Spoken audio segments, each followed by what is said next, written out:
Bismillahirrahmanirrahim. Sebelumnya terdengar jelas suaranya. Iya, alhamdulillah suaranya terdengar jelas, Ustaz. Baik. Bismillahirrahmanirrahim. Assalamualaikum warahmatullahi wabarakatuh. Waalaikumsalam warahmatullahi wabarakatuh. Innal hamdalillah nahmaduhu wa nasta'inuhu wa nastaghfiruh wa na'udzu billahi min shururi anfusina wa min sayyiati a'malina. May yahdihillahu fala mudilla lahu wa may yudlil fala hadiya lahu. Wa asyhadu an la ilaha illallah wahdahu la syarika lahu. Asyhadu anna Muhammadan abduhu wa rasuluh. Allahumma salli wa sallim ala nabiyyina Muhammadin wa ala alihi wa ashabihi ajma'in amma ba'd.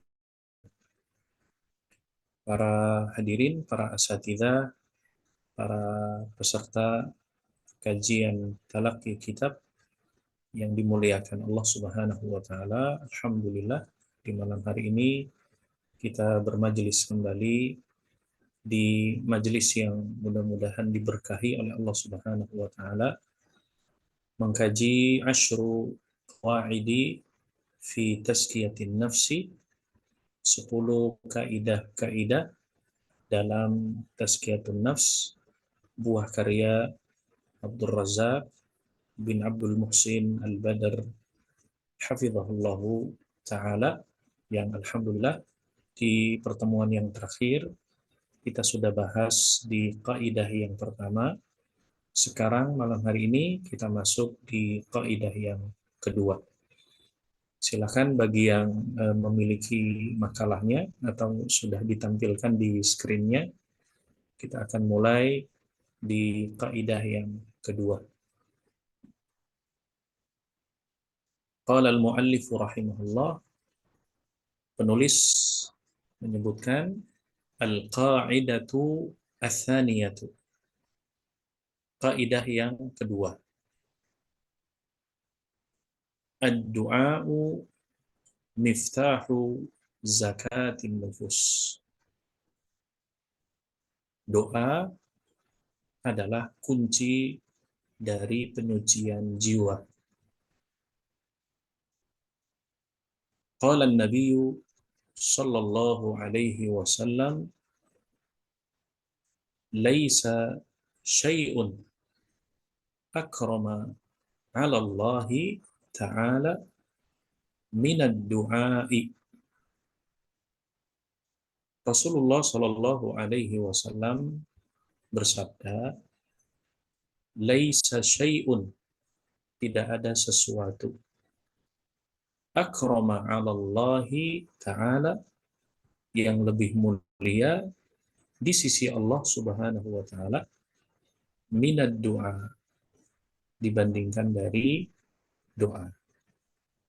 Kalau kita lihat di catatan kakinya di situ, hadis diriwayatkan akhrajahu at-Tirmidzi, hadis diriwayatkan oleh al-Imam at-Tirmidzi fil Jami', di dalam al-Jami', nomor hadis yang ke-3370. Kemudian dan al-Imam Ibnu Majah, al-Imam Ibnu Majah fi sunanihi, di dalam sunannya, hadis nomor yang ke-3829, wa hassanahu Albani fi Sahihil Jami', dan dinilai sahih oleh Syekh Al-Albani rahimahullahu taala di dalam Sahihul Jami' di nomor hadis yang ke-5392. Kemudian fad-du'a'u min afdhalil ibadati indallahi subhanahu wa ta'ala. Doa merupakan salah satu ibadah yang paling afdhal, yang paling utama di sisi Allah Subhanahu wa ta'ala. Lianna fihi idharan lil ajzi wal iftiqari. Karena di dalam doa atau di dalamnya, ya, karena di dalam kandungan doa itu izharan lil ajzi wal iftiqari, terkandung yaitu sifat menampakkan kelemahan dan kefakiran. Al-ajzi ya, artinya sifat lemah, wal iftiqar ya, artinya fakir, ya, membutuhkan. Wat tadzalluli, dan keterendahan diri atau tadzallul yang merendahkan diri, wal inkisari wal i'tirafi biquwwatillah azza wa jalla wa qudratihi. Jadi kita ulangi, lianna fihi idharan lil ajzi wal iftiqari wat tadhalluli wal inkisari wal i'tirafi biquwwatillah azza wa jalla wa qudratihi. Jadi di dalam doa itu terkandung sifat-sifat yang menampakkan kelemahan, kefakiran, kemudian kerendahan diri, hati yang luluh, dan pengakuan terhadap kekuatan Allah Subhanahu wa ta'ala. Wa qudratihi wa ghinahu wa ighnaihi, serta kekayaan, kekuasaan, wa kibriyaihi, ya artinya kibria, ya kalau kita, ya, kibria itu kan takabbur, ya kibria, dan ya kalau kita terjemahkan secara kamus kan kibria artinya kesombongan, ya karena memang Allah Subhanahu wa ta'ala sangat pantas kalau dia ya sombong kepada makhluknya. Tapi wa kibriyaihi, yang dimaksud di sini adalah ya kebesarannya, kebesaran Allah Subhanahu wa ta'ala. Wa jabri kasri khawatiri a'daihi, ya bahkan terhadap musuh-musuhnya. Artinya terhadap orang-orang musyrik dan orang-orang kafir. Fadlan an fudala'i ahbabihi wa awliyaihi. Dan doa adalah solusi atas keputusasaan mereka, apalagi bagi para kekasih-kekasihnya dan wali-walinya yang mulia. Jadi para hadirin sekalian yang dimuliakan oleh Allah Subhanahu wa ta'ala, kata beliau hafizahullah ta'ala, bahwa doa ini adalah salah satu di antara bagian dari sekian ibadah yang paling utama. Kita tahu bahwa di dalam syariat agama Islam, ibadah itu jenisnya atau macamnya sangat bervariatif, sangat banyak sekali. Bahkan ya, contoh-contohnya pun begitu sangat banyak. Dan salah satu ibadah yang paling mulia di antara sekian ibadah yang ada adalah doa. Bahkan beliau menyebutkan bahwa ad-du'a min afdhalil ibadat, bahwa doa itu adalah ibadah yang paling mulia. Kenapa dikatakan ibadah itu adalah, kenapa dikatakan doa adalah ibadah yang paling mulia? Karena di dalam doa itu ada mengandung yang namanya ya kelemahan, ya, bahwa menunjukkan bahwa seseorang hamba itu benar-benar di hadapan Allah Subhanahu wa taala adalah sebagai makhluk yang lemah. Dan ini adalah setinggi-tingginya nilai ibadah.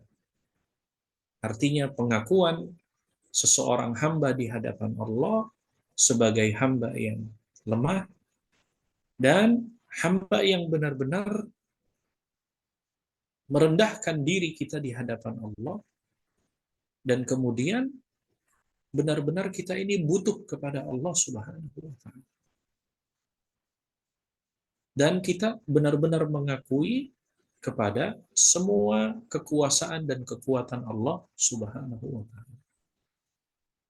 Dan kita memahami bahwasanya Allah Subhanahu wa taala dengan segala kekuasaannya, dengan segala kekayaan dan kemampuannya, dengan kudrahnya, sampai kemudian ya artinya bahkan mereka orang-orang yang tidak beriman kepada Allah Subhanahu wa taala, ya artinya mereka meyakini bahwasanya Allah Subhanahu wa taala adalah zat yang segala-galanya.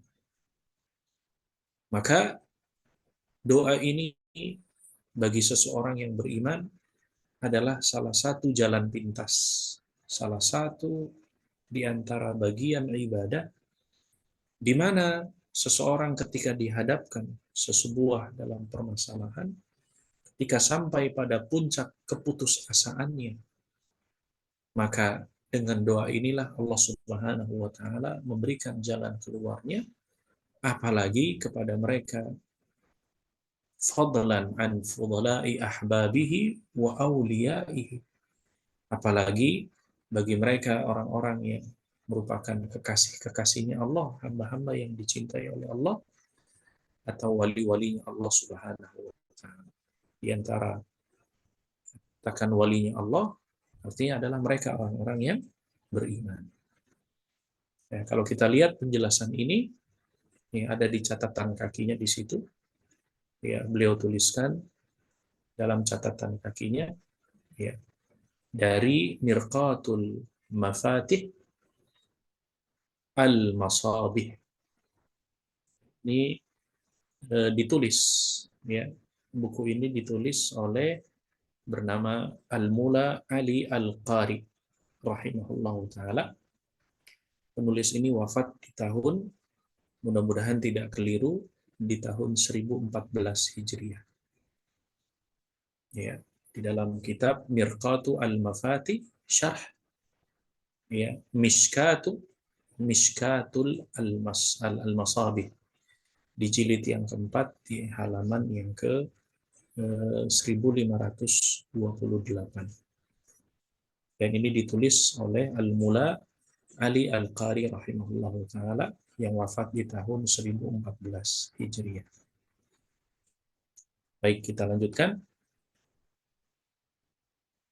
Walahu atharun 'azimun fi fathi abwabil khairi. Dan juga doa memiliki pengaruh yang sangat besar dalam membuka pintu-pintu kebaikan. Kama qala Syekhul Islami fi wasiyatihi li Abil Qasim Al-Maghribi. Sebagaimana perkataannya Syekhul Islam Ibnu Taimiyah rahimahullah ta'ala, Syekhul Islam Ibnu Taimiyah yang wafat di tahun 728 Hijriah. Ketika berwasiat kepada Abul Qasim Al-Maghribi. Apa wasiatnya Syekhul Islam kepada Abul Qasim Al-Maghribi? Beliau mengatakan, ad-du'a'u miftahu kulli khairin. Kata beliau, wasiat kepada Abul Qasim Al-Maghribi, doa adalah kunci bagi setiap kebaikan. Kata beliau.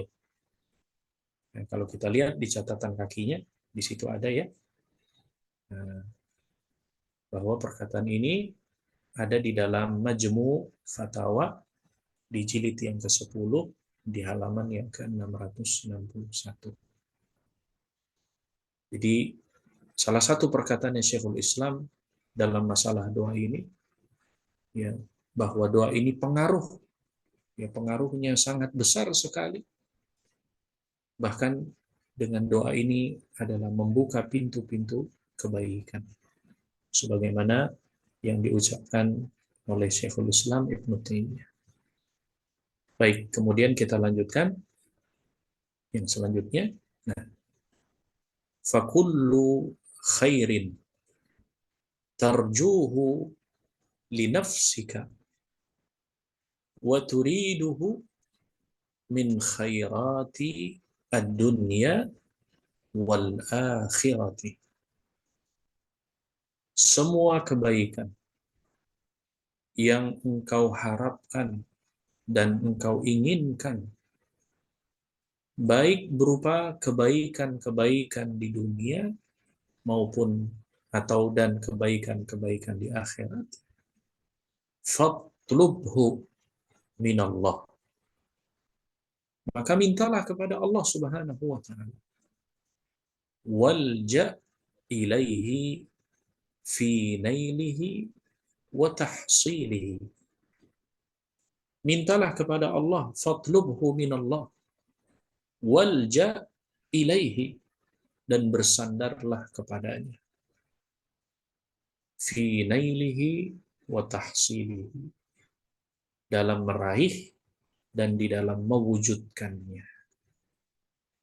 Maka para hadirin sekalian, para asatidzah, semua kebaikan yang kita inginkan, semua apapun yang kita harapkan dari pintu-pintu kebaikan, baik itu kebaikan yang kita inginkan di dunia, kebaikan jelas yang kita inginkan kelak di akhirat, semuanya adalah bermuara, mintalah kepada Allah dan bersandarlah kepadanya, bersungguh-sungguhlah untuk memohon kepadanya, dan jangan lupa dengan menempuhnya, berusaha menempuhnya dalam meraihnya dan juga mewujudkannya.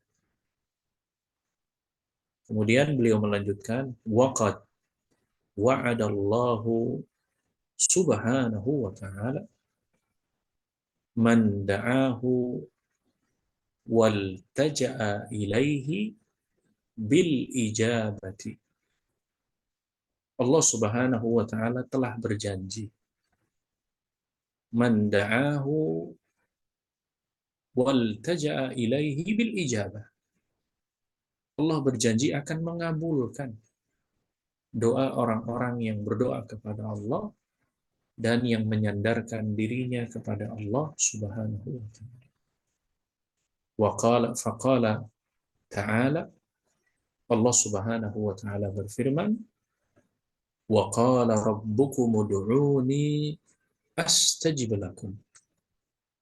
Allah Subhanahu wa ta'ala berfirman, dan Rabb kalian berfirman, wa qala rabbukum ud'uni, berdoalah kepadaku, astajib lakum, kata Allah, niscaya aku akan kabulkan. Firman Allah di surat yang ke-40, surat Ghafir, ayat yang ke-60. Wa qala Amirul Mu'minin Umar bin Al-Khattab radhiyallahu anhu, dan berkata Amirul Mu'minin Umar bin Khattab radhiyallahu anhu. Kita tahu Umar bin Khattab adalah salah satu sahabat Nabi, salah satu dari Khulafaur Rasyidin yang wafat di tahun ke-23 Hijriah. Apa kata beliau? Inni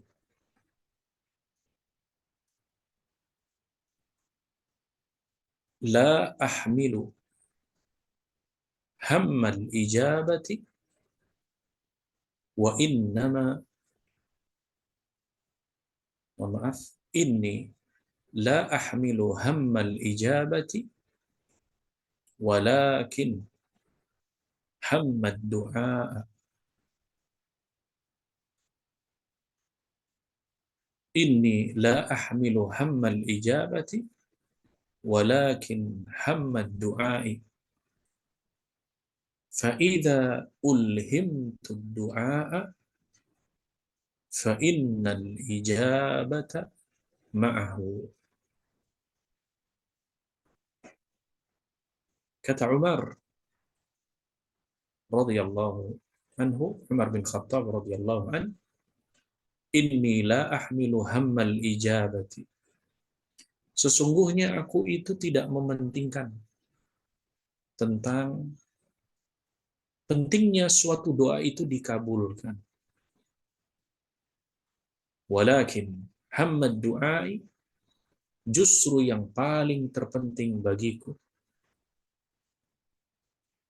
fa'idha ulhimtu du'a, maka yang terpenting bagiku bagaimana aku dapat memanjatkan doa. Dan apabila aku diberikan ilham, diberikan taufik agar kemudian aku bisa berdoa, fa'innal ijabata ma'ahu, maka sesungguhnya pengabulan doa akan senantiasa menyertainya. Kalau kita lihat catatan kakinya, ya, akhrajahu At-Tirmidzi fi jami'ihi, hadis riwayat al-Imam At-Tirmidzi di dalam jami'nya, nomor hadis yang ke-3370, wa Ibnu Majah, dan Ibnu Majah dalam fi sunanihi, dalam sunannya, hadis nomor 3829, wa hassanahu Al-Albani fi Targhib, dan dihasankan oleh Syekh Al-Albani di dalam At-Targhib di jilid yang kedua di nomor 270. Dari sini para hadirin sekalian, para asatidzah, kalau kita cermati perkataannya Amirul Mukminin Umar bin Khattab radhiyallahu anhu, ya, beliau mengatakan bahwa yang paling beliau pentingkan, artinya dalam berdoa itu, bukan tentang kapan waktunya dikabulkan, tentang kapan doa ini akan diijabah oleh Allah Subhanahu wa taala. Tapi yang paling terpenting, kata beliau, adalah bagaimana dirinya itu bisa berdoa, bisa memanjatkan doanya kepada Allah Subhanahu wa taala. Dari sini para hadirin sekalian menunjukkan bahwa dalam urusan doa saja, dalam urusan seseorang bisa berdoa kepada Allah Subhanahu wa taala, ini mengisyaratkan bahwa Allah yang memberikan petunjuk, Allah yang memberikan kemudahan kepada seseorang, sehingga seseorang tersebut dia mau dan dia bisa berdoa kepada Allah Subhanahu wa taala. Berarti orang-orang yang tidak berdoa atau orang-orang yang tidak pernah berdoa, dengan kata lain bahwa mereka orang-orang yang tidak mendapatkan petunjuk dari Allah Subhanahu wa taala, atau bisa dikatakan jauh dari petunjuk Allah Subhanahu wa taala. Karena seseorang, kalau kita perhatikan perkataan Umar, yang terpenting bahwa aku bisa memanjatkan doa kepada Allah. Artinya urusan berdoa, urusan mengangkat tangan kemudahan saja, ini adalah karunia dari Allah Subhanahu wa taala. Karena para hadirin sekalian, ya, berapa banyak di antara, atau mungkin mudah-mudahan tidak terjadi kepada diri kita, berapa banyak orang-orang yang begitu sangat jarang dia memohon dan berdoa kepada Allah Subhanahu wa taala. Oleh sebab itulah kenapa Allah Subhanahu wa taala disebutkan di dalam firman-Nya bahwa orang yang tidak berdoa kepada Allah dikategorikan sebagai orang yang menyombongkan dirinya kepada Allah karena dianggap tidak membutuhkan Allah Subhanahu wa taala.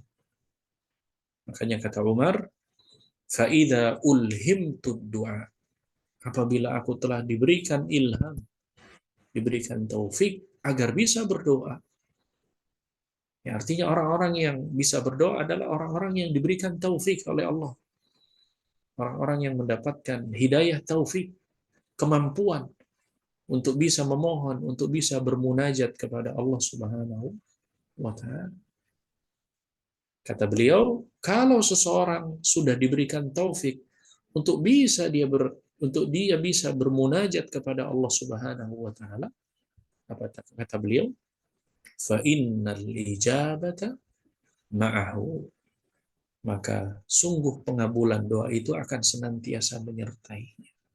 Sebagaimana dalil yang ditegaskan oleh Allah Subhanahu wa taala di dalam surat Ghafir tadi. Ya, kalau kita fahami ayat ini baik-baik bahwa janji Allah, ya, siapapun yang berdoa kepadanya, astajib lakum, Allah akan kabulkan. Berarti apa? Kalau seseorang sudah diberikan taufik saja, dia bisa berdoa kepada Allah, maka pengabulan doa itu akan senantiasa menyertainya. Wallahu ta'ala. Kemudian beliau melanjutkan, wa'an Mutarrif ibn Syakhir. Mohon maaf, wa'an Mutarrif ibn Syakhir. Wa'an Mutarrif ibn Syakhir. Qala, dan diriwayatkan dari Mutarrif bin Syakhir rahimahullahu ta'ala. Ya, beliau kalau kami cari, beliau itu wafat pada tahun ke-97 Hijriah. Ya, beliau pernah berkata, kata Mutarrif bin Syakhir ini, apa perkataan beliau? Tadzakartu ma jima'ul khairi fa idzal khairu katsirun. Kata beliau, aku merenungkan pokok-pokok segala kebaikan. Fa idzal khairu katsirun. Ternyata kata beliau, ternyata kebaikan itu sangat banyak. As-sawmu was-salatu, yaitu kata beliau di antara bentuk kebaikan seperti puasa, seperti sholat. Wa idza huwa fi yadillahi azza wa jalla, yang semuanya ketika berada, atau urusan tadi maksudnya adalah beliau mengambil contoh ya puasa, sholat. Apabila semua urusan tadi itu berada di tangan Allah Subhanahu wa taala. Wa idza anta la taqdiru ala ma fi yadillahi azza wa jalla, dan apabila ternyata engkau tidak mampu melakukan hal-hal yang berada di tangan Allah Subhanahu wa taala, illa an tas'alahu fayu'tiyaka, kecuali setelah engkau memohon kepadanya, maka dia, maksudnya maka Allah akan memberikan kepadamu. Kemudian bawahnya,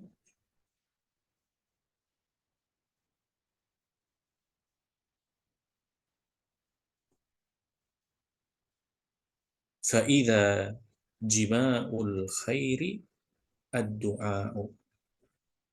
Maka pokok dari semua atau dari segala kebaikan adalah doa.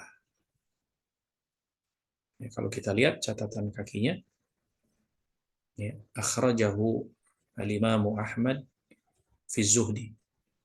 Diriwayatkan oleh Imam Ahmad di dalam Az-Zuhud, nomor hadis yang ke-1344.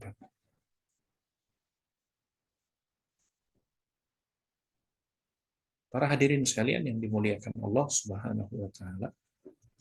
Kita lihat tadi ya perkataannya Mutarrif bin Syikhir. Kata beliau, ya aku merenungkan pokok-pokok segala kebaikan. Ternyata ya kebaikan itu banyak. Ya, beliau menyebutkan di antara contoh kebaikan ya sholat, puasa, yang semua urusannya berada di tangan Allah Subhanahu wa taala. Kata beliau, kalau seseorang dia tidak mampu melakukan semua urusan yang berada di tangan Allah Subhanahu wa taala, kecuali setelah memohon kepadanya, maka dia akan memberikan kepadamu. Maka hal ini berarti pokok segala kebaikan itu adalah doa. Subhanallah ya. Mungkin selama ini kita luput bahwa semua aktivitas ibadah kita semuanya bermuara sebenarnya kepada ujung dari ibadah yang kita lakukan. Walaupun beliau hanya mencontohkan puasa dengan sholat, ya, adapun semua bentuk ibadah yang kita lakukan, maka kita akan semua di ujungnya itu, maka kita pasti akan berharap kepada Allah Subhanahu wa taala. Dan kita akan memohon supaya agar ibadah, agar kebaikan-kebaikan tersebut diterima oleh Allah Subhanahu wa taala. Karena apa? Karena semua kebaikan itu adalah berada di tangan Allah Subhanahu wa taala. Subhanallah. Kita sholat, kita puasa, ya, kemudian kita menunaikan zakat, ya, melaksanakan ibadah umrah atau kebaikan yang lainnya. Ternyata kita nggak menyadari bahwa akhir dari semua ibadah yang kita kerjakan, semuanya secara tidak langsung kita berharap kepada Allah bahwa kebaikan tersebut kita berharap diterima oleh Allah Subhanahu wa taala. Maka bukankah ini sebuah permohonan, bukankah ini bagian dari doa kita kepada Allah Subhanahu wa taala? Maka ketika kita meminta kepada Allah setelah kita memohon kepadanya, ini menunjukkan berarti pokok dari segala kebaikan itu adalah doa. Subhanallah. Ya, mungkin selama ini ya ada sebagian kita memahami mungkin ya kita tahunya bahwa ya semua selesai dari aktivitas ibadah, yang penting ya dikabulkan. Padahal ternyata dari semua ibadah yang kita lakukan ya ada sebuah permintaan, ada sebuah permohonan kita. Permohonannya apa? Yaitu meminta kepada Allah agar ibadah kita diterima oleh Allah Subhanahu wa taala. Ini yang dikatakan oleh ya tadi Mutarrif bin Syikhir rahimahullahu taala. Kemudian beliau melanjutkan wa fi babit tazkiyati sahha 'anil nabiy sallallahu alaihi wasallam annahu qala fi du'aihi. Disebutkan di dalam bab tazkiyah, ya, disebutkan di dalam bab tazkiyah. Ya, kalau kita lihat di dalam catatan kakinya itu, kenapa dicantumkan di situ bab tazkiyah? Ya, hadis ini diriwayatkan oleh Imam Muslim. Berarti di dalam Sahih Muslimnya di sini disebutkan di babnya bab tazkiyah, bab tentang penyucian jiwa. Sahha anin Nabi sallallahu alaihi wasallam, ya, telah diriwayatkan dari Nabi sallallahu alaihi wasallam secara sahih annahu qala fi du'aihi, bahwa Nabi sallallahu alaihi wasallam beliau pernah mengucapkan di dalam doanya, Allahumma ati nafsi taqwaha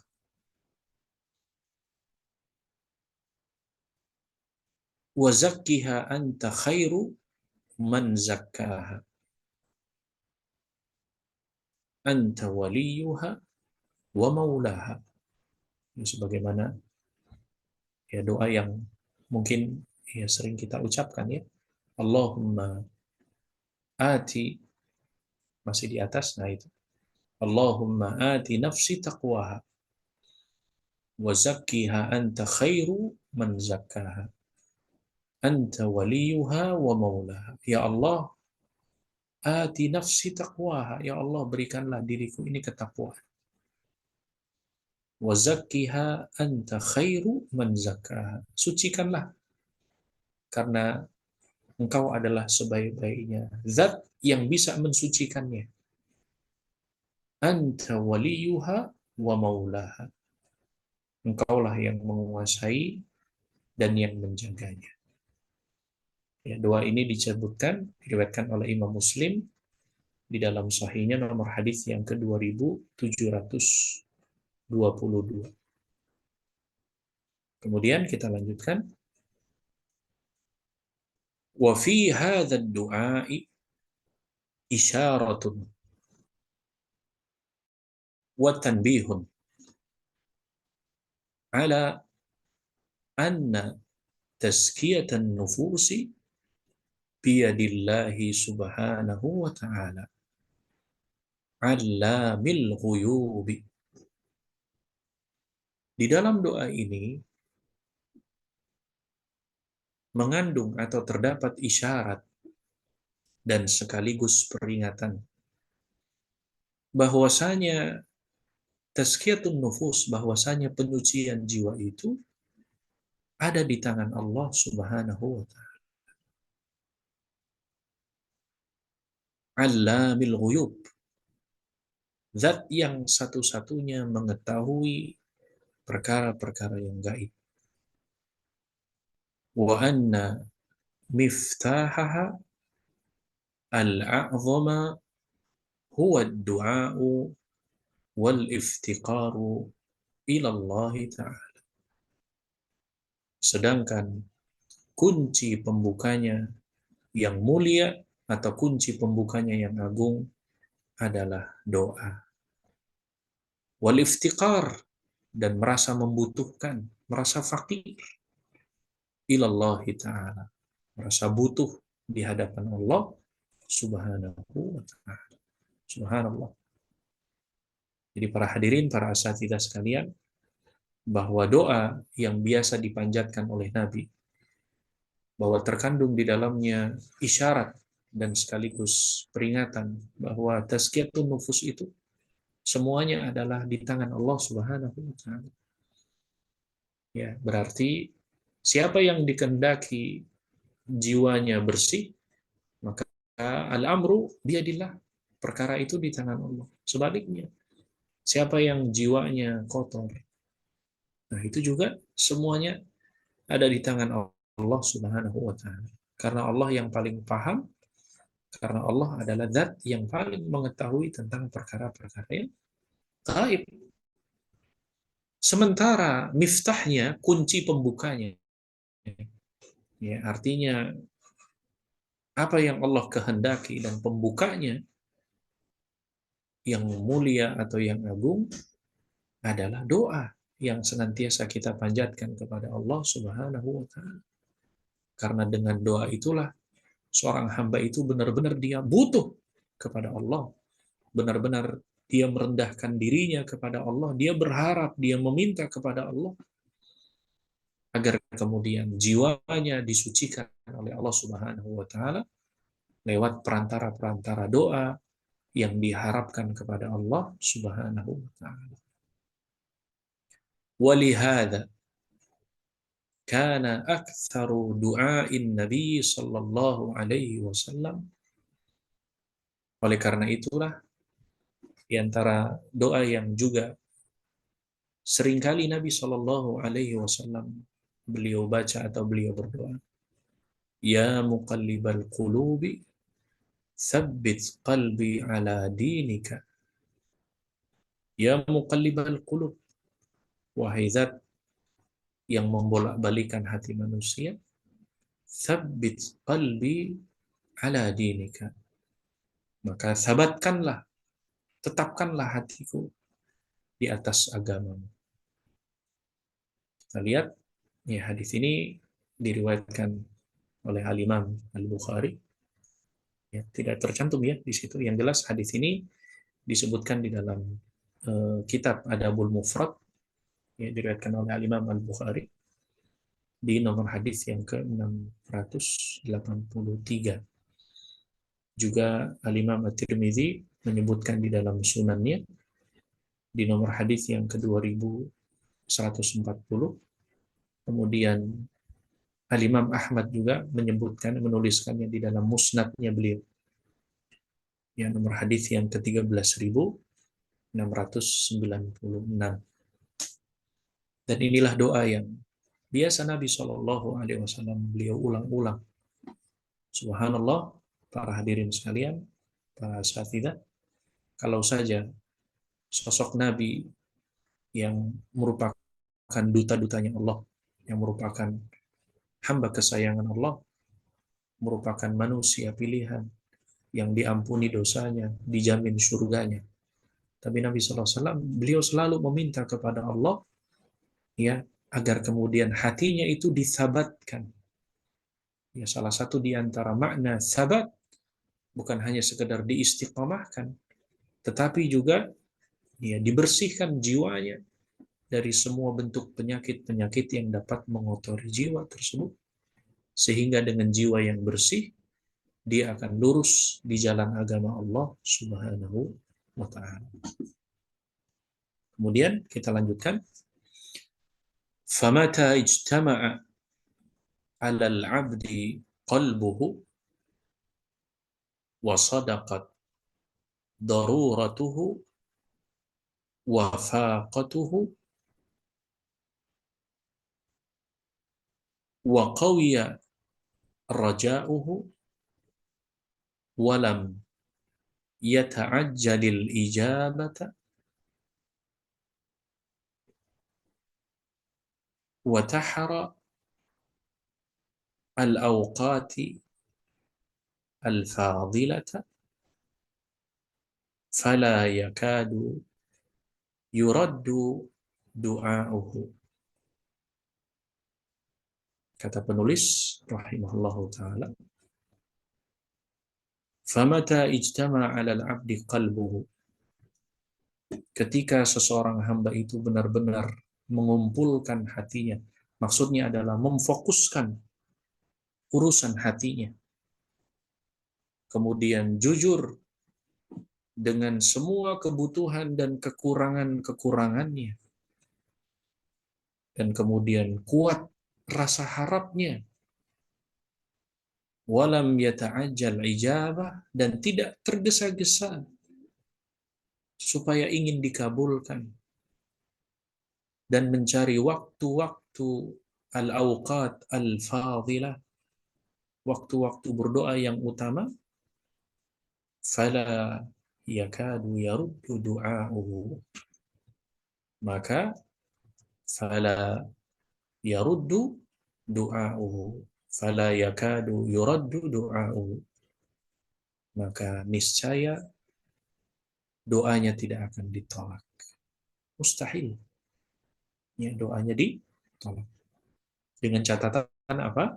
Para hadirin, para asatidzah sekalian, ketika benar-benar kita memfokuskan hati kita, ya, kita benahi hati kita, dan benar-benar kita jujur akan kebutuhan kita, ya, dengan hajat kita dan segala kekurangan yang kita miliki dan rasa kuatnya harapan kita. Dan yang paling terpenting adalah dan tidak tergesa-gesa untuk dikabulkannya doa, dan sekaligus berusaha untuk mencari waktu-waktu, bahkan lokasi-lokasi di mana waktu berdoa yang utama, maka niscaya doa itu tidak akan ditolak oleh Allah Subhanahu wa ta'ala. Kemudian Kita lanjutkan. Wa a'zamu ma yu'inuka 'ala ad-du'a'i ma'rifatuka anna zakata nafsika biyadillahi azza wa jalla. Fallahu azza wa jalla huwa alladhi yuzakki man yasha'u wal amru kulluhu lahu wa tahta masyiatihi kama qala Allah ta'ala balillahu yuzakki man yasha' wa qala ta'ala walaula fadlullahi alaikum wa rahmatuhu ma zaka minkum min ahadin abada walakin Allah yuzakki man yasha. Kata beliau hafizahullah taala, wa a'zamu ma yu'inuka 'ala du'a'i, faktor yang terbesar yang dapat membantumu untuk berdoa adalah ma'rifatuka anna zakata nafsika biyadillahi azza wa jalla. Adalah menyadari bahwa kesucian jiwamu itu adalah terletak di tangan Allah azza wa jalla. Fallah, dan Allah adalah zat huwallazi yuzakki man yasha. Dan Allah adalah zat yang membersihkan jiwa siapa saja yang dikehendaki oleh Allah Subhanahu wa taala.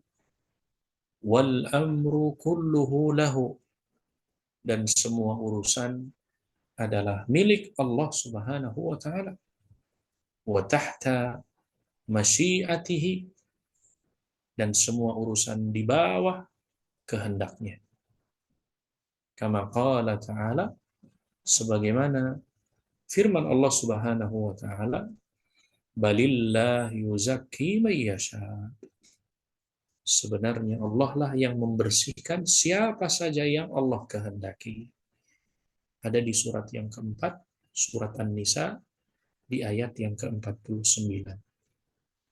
Wa qala ta'ala, Allah Subhanahu wa taala berfirman, walaula fadlullahi alaikum wa rahmatuhu, sekiranya tidaklah karena karunia Allah dan rahmatnya kepada kalian, ma zaka minkum min ahadin abada, maka niscaya tidak ada seseorang pun dari kalian yang bersih. Maksudnya bersih dari perbuatan yang keji, perbuatan yang mungkar. Abada, selama-lamanya. Walakin Allah yuzakki man yasha. Kan tetapi Allah Subhanahu wa taala yang membersihkan siapa saja yang Allah kehendaki. Yaqulu Ibnu Abbas radhiyallahu anhuma, berkata Ibnu Abbas radhiyallahu anhuma, ya, Ibnu Abbas wafat di tahun 68 Hijriah. Fi tafsir qaulihi ta'ala, Ibnu Abbas berkata tentang firman Allah Subhanahu wa taala di ayat yang di atas. Kata beliau, ayat yang menyebutkan ma zaka minkum, artinya niscaya tidak seorang pun dari kalian yang bersih. Maksudnya dari perbuatan keji, dari perbuatan kemungkaran. Kata beliau, ya, menafsirkan potongan ayat di atas. Apa kata Ibnu Abbas? Mahtada minkum minal khalaiqi li syai'in minal khairi yanfa'u bihi nafsahu walam yattaqi syai'an minasy syarri yadfa'uhu an nafsihi. Tidak ada seorang makhluk pun yang dapat memberikan hidayah berupa kebaikan yang bermanfaat untuk dirinya sendiri, walam yattaqi syai'an minasyarri yadfa'uhu an nafsihi, dan tidak pula dapat menjauhi sesuatu berupa keburukan yang ia cegah dari dirinya sendiri. Subhanallah, beliau menafsirkan ma zaka minkum. Artinya tidak ada di antara makhluk Allah, tidak ada seorang pun yang dapat memberikan hidayah berupa kebaikan yang memberikan manfaat untuk dirinya sendiri, dan tidak ada pula yang menjauhi sesuatu berupa keburukan yang dia cegah dari dirinya sendiri. Kecuali apa? Kecuali itu semua adalah hidayah dari Allah Subhanahu wa taala. Kalau kita lihat di catatan kakinya, ya hadis ini ya akhrajahu Ibnu Jarir At-Tabari, ya, diriwayatkan oleh Ibnu Jarir At-Tabari di dalam tafsirnya, ya di jilid yang ke-17 di halaman 222. Kemudian kita lanjutkan. Ai, bawahnya, kullu dzalika innama huwa bimahdi fadlillahi azza wa jalla. Artinya, itu semua adalah semata-mata karunia dari Allah Subhanahu wa taala. Jadi tidak ada seorang makhluk pun yang bisa memberikan berupa kebaikan dan manfaat untuk dirinya sendiri, dan tidak juga mencegah sesuatu berupa keburukan, kecuali itu adalah semata-mata karunia dari Allah, hidayah dari Allah Subhanahu wa taala. Wa qala al-Bara' wa qala al-Bara' radhiyallahu anhu. Berkata al-Bara' radhiyallahu anhu, kana Rasulullah sallallahu alaihi wasallam yaum al-ahzab yanqulu ma'ana at-turaba wa laqad wara at-turabu bayada batnihi wa huwa yaqul wallahi laula Allahu mahtadaina wala tasaddaqna wala sallaina. Berkata Al-Barra radhiyallahu anhu, ya, wa qala Al-Barra, ini kurang tasdid ya, wa qala Al-Barra, berkata Al-Barra radhiyallahu anhu, ya,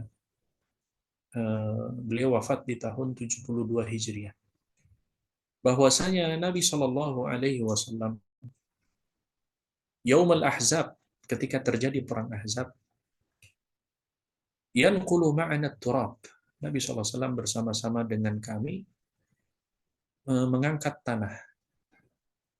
Walaqad warat turabu bibayadi batnihi, sehingga perut putihnya beliau itu menjadi kotor karena tanah tadi.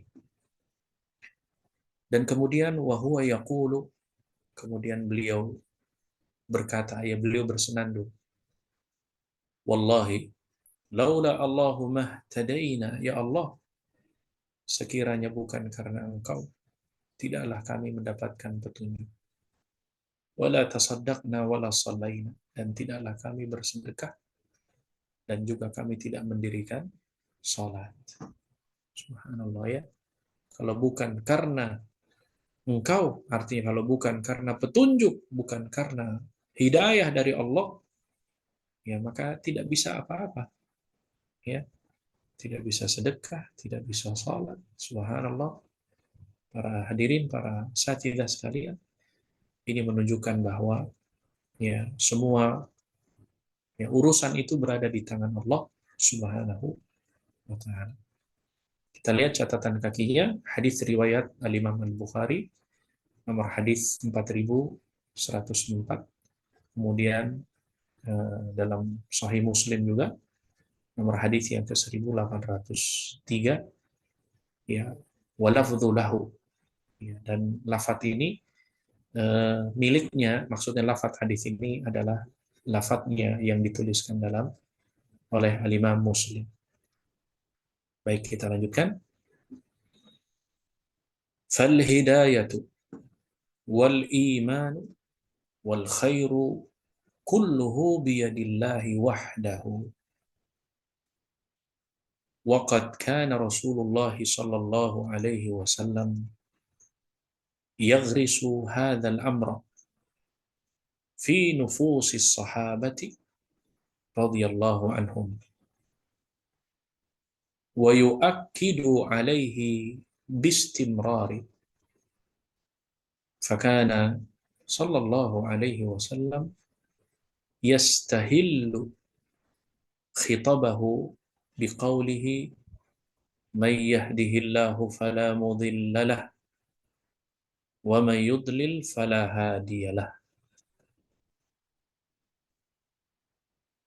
Fal hidayatu wal imanu wal khairu kulluhu biyadillahi wahda. Hidayah, iman, dan kebaikan semuanya adalah di tangan Allah Subhanahu wa ta'ala semata.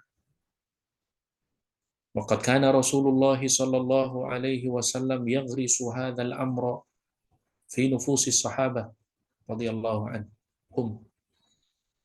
Dan Nabi sallallahu alaihi wasallam menanamkan hal ini di dalam jiwa para sahabat radhiyallahu anhum.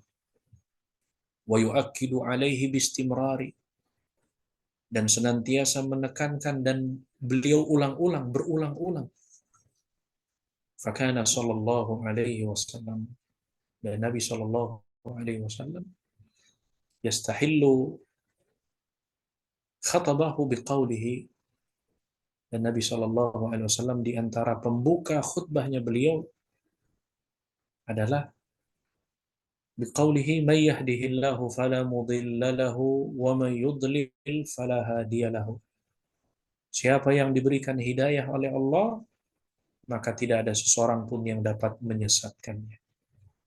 Dan barang siapa yang disesatkan oleh Allah, maka tidak ada seorang pun yang dapat memberikan hidayah kepadanya. Hadis riwayat, kita lihat catatan kakinya. Hadis riwayat Imam Muslim fi sahihi. Hadis riwayat Imam Muslim dalam sahihnya nomor hadis yang ke-868. Min hadis Ibnu Abbas, hadis dari Ibnu Abbas radhiyallahu anhuma. Wa akhrajahu Abu Daud, kemudian Al-Imam Abi Daud juga dalam sunannya nomor hadis yang ke-1097. Kemudian Al-Imam At-Tirmidzi dalam jami'nya hadis nomor 1105. Kemudian An-Nasa'i juga di dalam sunannya Al-Kubra nomor hadis yang ke-3277. Kemudian Al-Imam Ibnu Majah dalam sunannya juga nomor hadis yang ke-1892. Kulluhum min hadithi Abdullah ibnu Mas'ud radhiyallahu anhu. Dan semuanya dari jalur riwayat Abdullah bin Mas'ud radhiyallahu anhu. Kemudian fahadzal aslu huwa a'zamul abwabi litaskiyatin nafsi. Hal ini adalah asal, atau hal ini adalah merupakan pokok pintu terbesar yang mesti dilalui dalam penyucian jiwa. Faman alima anna salaha nafsihi wa zakatiha wa istiqamatiha biyadillahi azza wa jalla. Maka barang siapa yang mengetahui bahwa kebaikan, kesucian, dan keistiqomahan jiwanya berada di tangan Allah Subhanahu wa ta'ala, laja'a ilaihi, maka ia akan bersandar kepada Allah, bersandar kepadanya. wa aqbala ala babihi, dan dia akan menghadap, mulihan, wa aqbala ala babihi mulihan alaihi bid-du'a, mulihan alaihi bid-du'a, maka dia akan menghadap dan memintanya dengan berdoa kepada Allah, rajian tami'an, dalam kondisi benar-benar rajian tami'an, benar-benar dia akan menghadap dan memintanya, artinya berdoa kepada Allah Subhanahu wa taala, rajian tami'an, dalam kondisi yang sangat berharap untuk meraih kesucian, liyanala minhu zakata nafsihi, untuk dapat meraih kesucian jiwanya, wa najataha wa falahaha fid dunya wal akhirati, untuk supaya bisa mendapatkan keselamatan, mendapatkan keberuntungan jiwanya, fid dunya, baik di dunia, wal akhirati, maupun di akhirat. Maka para hadirin, para asatidzah sekalian, bahwa keimanan, hidayah, kebaikan, semuanya adalah di tangan Allah Subhanahu wa taala. Dan inilah yang selalu ditanamkan Nabi Shallallahu alaihi wasallam, dan selalu dihunuskan oleh Nabi, ditanamkan kuat-kuat di dalam jiwa para sahabat. Bahkan beliau tidak pernah bosan untuk mengulang-ulangnya. Sebagaimana yang kita ketahui bersama, beliau selalu menyebutkan di dalam potongan khutbahnya, khutbah hajahnya, yang kita hafal semua. May yahdillah fala mudhillalah wa may yudlil fala hadiyalah, yang senantiasa selalu kita baca. Siapa yang Allah karuniakan hidayah, maka tidak ada yang bisa menyesatkan. Dan siapa yang disesatkan, maka tidak ada satupun yang bisa memberikan hidayah. Dan ini adalah merupakan pokok dan merupakan pintu yang terbesar yang mesti dilalui seseorang dalam mensucikan jiwanya. Maka siapapun di antara kita yang mengetahui bahwa nilai-nilai kebaikan, kesucian, keistiqomahan, jiwanya semuanya berada di tangan Allah, maka niscaya dia akan senantiasa bersandar. Dia akan menghadap, dia akan meminta, dia akan selalu memohon, dan ini semua ada dalam ibadah, doa-doa kita, doa seorang hamba kepada Allah Subhanahu wa taala. Maka dengan doa tersebut, dengan harapan agar kita bisa meraih kesucian jiwa, meraih keselamatan jiwa, meraih keberuntungan jiwa kita, baik itu yang kita dapatkan di dunia maupun di akhirat. Maka para hadirin, para asatidzah sekalian, jangan lupa kaidah yang kedua ini, untuk senantiasa kita berdoa kepada Allah, karena doa adalah merupakan kunci-kunci penyucian jiwa kita, karena semua urusan berada di tangan Allah Subhanahu wa taala, termasuk urusan pensucian jiwa kita. Maka dengan berdoa kita kepada Allah, dengan permohonan kita kepada Allah, maka insya Allah Allah akan memberikan kebersihan jiwa kita, keselamatan jiwa kita di dunia dan di akhirat. Wallahu ta'ala. Itu mungkin pembahasan kita malam hari ini di kaidah yang kedua.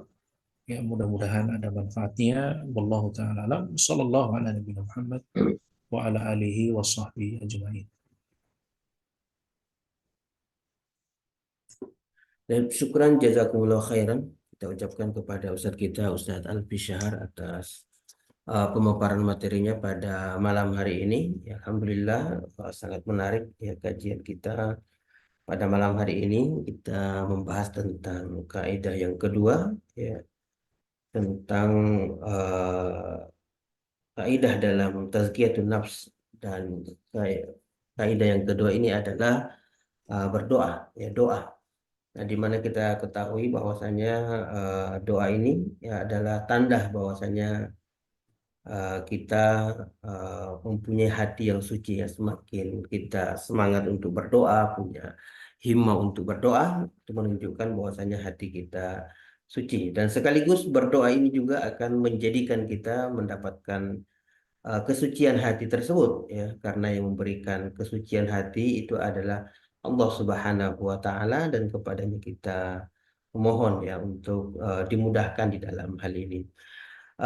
Mungkin Ustaz, perlu juga dipertegas lagi, ya, bagaimana sebenarnya untuk memulai, ya, orang yang mungkin selama ini terbelenggu dengan apa, ya, bersandar kepada diri pribadi, sehingga setiap usahanya itu selalu disandarkan kepada kemampuannya, sehingga dia lupa kepada Allah Subhanahu wa taala, lupa berdoa, ya, atau mungkin berat untuk berdoa. Nah, mungkin bagaimana kiat-kiatnya Ustaz untuk mulai melangkah dan menjadikan doa itu sesuatu yang kita rasakan bahwasanya sebuah kebutuhan, dan kita punya ini, ya, kebiasaan untuk senantiasa berdoa kepada Allah sebagaimana yang dialami oleh para sahabat.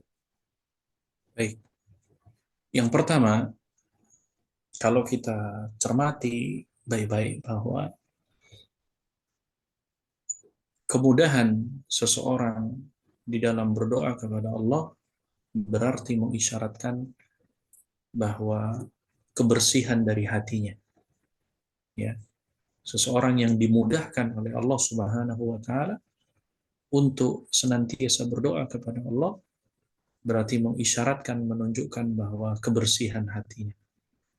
Ya, walaupun kita juga dilarang untuk, ya, merasa bahwa, ya, dengan mudahnya dan kita merasa enggak, artinya bahwa kemudahan yang kita lakukan bahkan bukan hanya dalam masalah doa, kemudahan kita dalam beribadah kepada Allah itu semata-mata karena Allah yang memberikan karunia dan pertolongan kepada kita semua, bukan karena kehebatan kita, bukan karena potensi kita, tidak.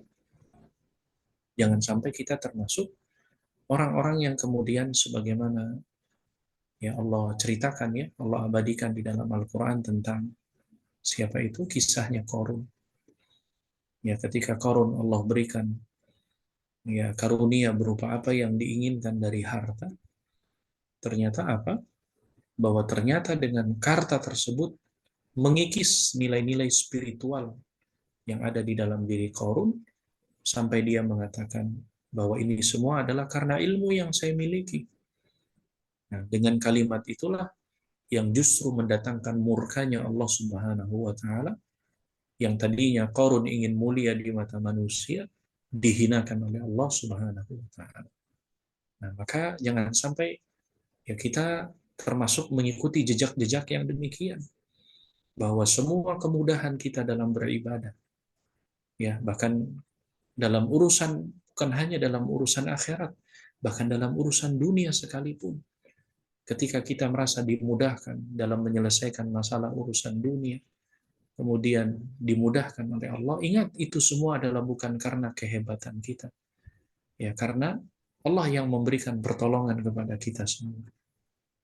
Oleh sebab itu, maka termasuk orang yang dimudahkan oleh Allah dalam berdoa berarti mengisyaratkan bahwa kebersihan hati yang dimilikinya. Karena sebagaimana yang tadi dijelaskan, bahwa al-amru kulluhu biyadillah, semua urusan itu berada di tangan Allah Subhanahu wa taala. Kemudian yang kedua, ya, sebagaimana Nabi SAW membiasakan kepada para sahabatnya, sebagaimana tadi yang kami tekankan, bahwa semua aktivitas ibadah yang kita lakukan, dan ketika kita tuntas, kita selesai melaksanakan ibadah, maka pada akhirnya adalah tidak lepas bahwa kita menginginkan ibadah yang kita lakukan diterima oleh Allah Subhanahu wa taala. Jangan juga kita merasa bahwa semua ibadah yang selama kita lakukan, bahkan mungkin sepanjang usia yang kita kerjakan ini, ya, belum tentu semuanya diterima oleh Allah Subhanahu wa taala. Tapi satu sisi kita senantiasa berharap dan selalu kita minta kepada Allah. Makanya para hadirin, para asatidzah sekalian, ya, jangan pernah bosan untuk menyelipkan dalam doa-doa kita selalu meminta kepada Allah agar semua aktivitas ibadah kita diterima oleh Allah Subhanahu wa taala dan segala kekurangan-kekurangannya dimaafkan, diampuni oleh Allah Subhanahu wa taala. Karena kita nggak tahu ya mana ibadah yang Allah terima, ya di waktu mana, di usia berapa ibadah kita diterima. Tapi kita ingat bahwa setiap akhir dari ibadah kita, maka kita selalu memohon dan meminta kepada Allah agar ibadahnya diterima oleh Allah Subhanahu wa taala. Begitu juga dalam ya masalah kebersihan hati ini. Maka minta sama Allah karena urusan ya kebersihan hati itu semuanya adalah di tangan Allah Subhanahu wa taala. Dalam urusan jiwa manusia saja kita diperintahkan untuk berdoa kepada Allah Subhanahu wa taala. Nah, itulah yang selalu ditanamkan oleh Nabi SAW kepada para sahabat. Ya, ini mengisyaratkan bahwa Nabi selalu mengingatkan kepada sahabat adalah untuk selalu memperhatikan kondisi jiwanya masing-masing. Ya, karena berapa banyak di antara sebagian kaum muslimin yang kadang tertipu dari sisi nilai kuantitas ibadahnya. Merasa mungkin banyak, merasa mungkin sudah berkontribusi besar, merasa mungkin sudah melakukan banyak aktualisasi dalam beribadah, namun terkadang kita lupa kebersihan jiwa ini juga perlu senantiasa ya selalu kita benahi, selalu kita perhatikan.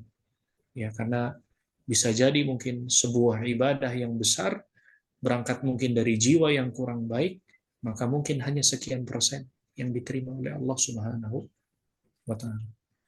Kemudian yang ketiga, ya senantiasa menanamkan rasa khawatir di dalam diri kita. Rasa khawatir jangan-jangan ibadah kita ini nggak diterima oleh Allah Subhanahu wa taala.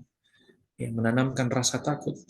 Ya, jangan-jangan selama ini ibadah kita yang diterima mungkin sedikit atau bahkan waliyadzubillah jangan sampai mungkin karena berangkat niat-niat yang bermasalah ini yang kemudian menjadikan aktivitas ibadah kita rusak yang seharusnya mungkin ya ibadah tersebut adalah diterima oleh Allah Subhanahu wa taala tapi karena mungkin ya bermasalah dari sisi tujuan atau mungkin niatnya maka menjadikan ibadah tersebut tidak diterima oleh Allah Subhanahu wa taala.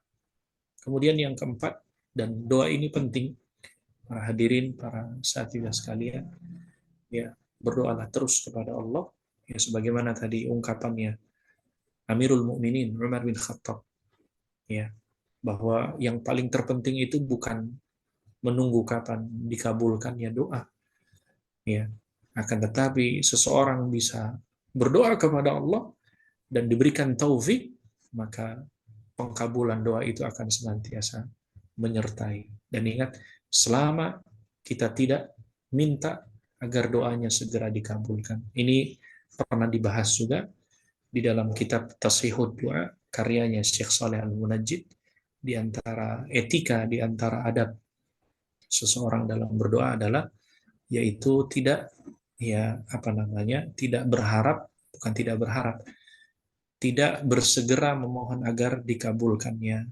permintaan kita oleh Allah Subhanahu wa taala karena hukum asalnya ya pengkabulan doa itu merupakan hak prerogatifnya Allah Subhanahu wa taala dan Allah yang paling paham ya kapan waktu dan di mananya doa itu akan diijabah. Bisa jadi mungkin tidak Allah kabulkan di dunia namun Allah tunda sementara untuk di akhirat. Wallahu taala. Baik, barakallahu fikum Ustaz. Masih ada waktu, barangkali ada peserta yang ingin bertanya kepada Ustadz, kami persilahkan. Silakan langsung dibuka ininya, mic-nya. Ustadz Agus, mungkin silakan. Betul, Ustaz. Bismillahirrahmanirrahim. Mohon izin untuk bertanya, Ustaz Alfi. Apa hubungannya antara doa dengan takbir? Maksud saya itu, apakah doa itu bisa merubah takbir? Seperti itu, Ustaz. Kemudian yang kedua, ini di kalangan tasawuf, ini kan dikenal ya dengan metode ya mungkin tazkiyatun nafs versi mereka dengan melakukan zikir-zikir dengan jumlah tertentu. Kalau habis sholat wajib itu zikirnya lama, sampai nanti konon bisa mencapai level hakikat ya, makrifat, terus kemudian torekot, terus berikutnya syariat, terus kemudian hakikat. Sehingga pada level tertentu konon sudah tidak lagi beribadah, tidak lagi melakukan sholat misalnya. Nah, ini untuk yang kedua ini mohon komentarnya Ustaz. Jazakumullah khairan katsir. Baik, salah satu di antara yang disebutkan para ulama adalah doa itu bisa mengubah takdir.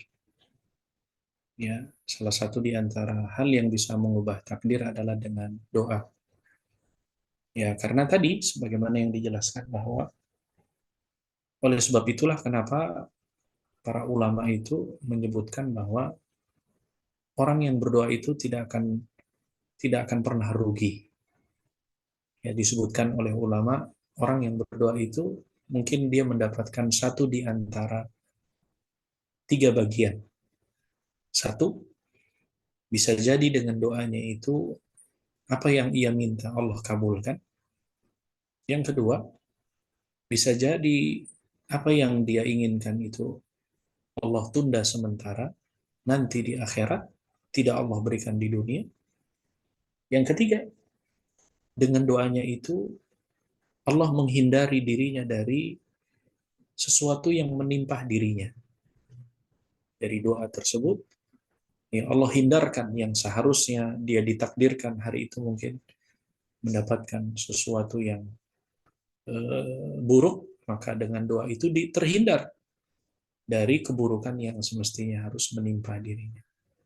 Nah, itulah salah satu di antara bahwa doa adalah salah satu bagian dari yang bisa mengubah takdir Allah Subhanahu wa Ta'ala.